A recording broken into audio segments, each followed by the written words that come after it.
Welcome to the principles of infrared spectroscopy. Let's get started right away with probably the most important question. What is infrared spectroscopy? Basically, infrared spectroscopy studies the interaction between infrared radiation and matter. We might end this presentation right here, but you may ask, what is infrared radiation? Well, infrared is a particular part of the electromagnetic spectrum that has a longer wavelength than visible light. A longer wavelength means the light carries less energy. A longer wavelength also means a smaller wave number.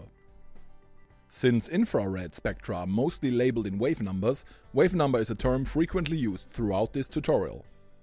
All infrared spectroscopy is not created equal, as it can be subdivided depending on wavelength into near, mid and far infrared, although mostly mid-infrared is meant when the term IR spectroscopy is used. As mentioned before, infrared light interacts with matter. But how exactly? Well, first infrared light passes the sample, in our case an exemplary water molecule. Depending on the energy levels, this light can trigger vibration in specific molecular bonds. This is called absorption. There are different kinds of vibrations, but the most prominent are the symmetric stretching vibration, the anti-symmetric stretching vibration, and the deformation vibration. Others are rocking, wagging, and twisting vibrations. The energy absorbed by the molecule is consumed and is therefore missing from the original IR beam. But how can we use this principle to our advantage and investigate this interaction? First, we need infrared light from a fitting source. The light is then directed at the sample. Some light is going to be reflected, but a larger fraction will travel through the sample and specific parts of it are going to be absorbed by the sample material. The part of the light that is transmitted and carries the molecular information of the sample can then be collected by a detector to produce an electronic signal. But how do we turn this electronic signal into a spectrum? Well, this depends on how the infrared spectrometer is set up. In its early days, infrared spectra were exclusively acquired by traditional dispersive IR spectrometers. This was done by directing light onto a diffraction grating that splits the light into several single beams. Afterwards, these beams were directed at the sample and each wavelength individually examined. With the rise of improved electronics and CPU processing power, Fourier transform infrared spectrometers superseded these traditional instruments because FTIR spectroscopy offers significant advantages. It has an improved signal-to-noise ratio, it is a lot faster, and it shows superior wave number accuracy when laser calibration is applied. But how does an FTIR spectrometer differ, and how does it work? At the heart of the FTIR spectrometer is an interferometer.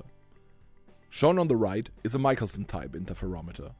During the measurement, the IR beam enters the interferometer and is directed at the beam splitter.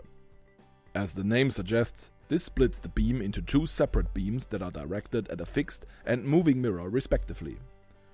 Then the light travels back to the beam splitter, where it is recombined, causing interference, and is then directed at the sample material. That way, the spectral information of all wavelengths can be acquired simultaneously, saving a lot of time. At the end, the detector produces a raw signal of light intensity versus mirror position. But how do we get from here to the classical infrared transmission spectrum? To get nice and clean sample spectra, we have to get rid of the environmental influences that may show in our spectra, like carbon dioxide or water vapor. To do that, we first need to measure a spectrum without a sample present. This raw signal is then mathematically Fourier transformed into the classical IR plot of light intensity versus wave numbers. We now have a single channel reference spectrum. Then we insert the sample into the beam path and repeat the procedure. Fourier transformation then yields another single channel, but this time it's a sample spectrum. Then we only have to combine both spectra by dividing sample spectrum by reference spectrum, and then we have the classic view of an FTIR transmission spectrum. But what can we do with it? A lot of things, actually. An FTIR spectrum is like a chemical fingerprint. This enables chemical identification of a variety of samples and is frequently used to characterize material properties and verify known and elucidate unknown samples. It is utilized by many industries, but is especially useful whenever chemical information needs to be obtained straightforward in a short amount of time.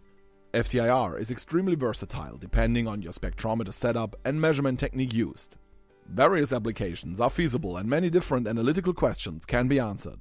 Thanks for watching, and if you want to know more about FTIR spectroscopy, take a look at our hands-on tutorials.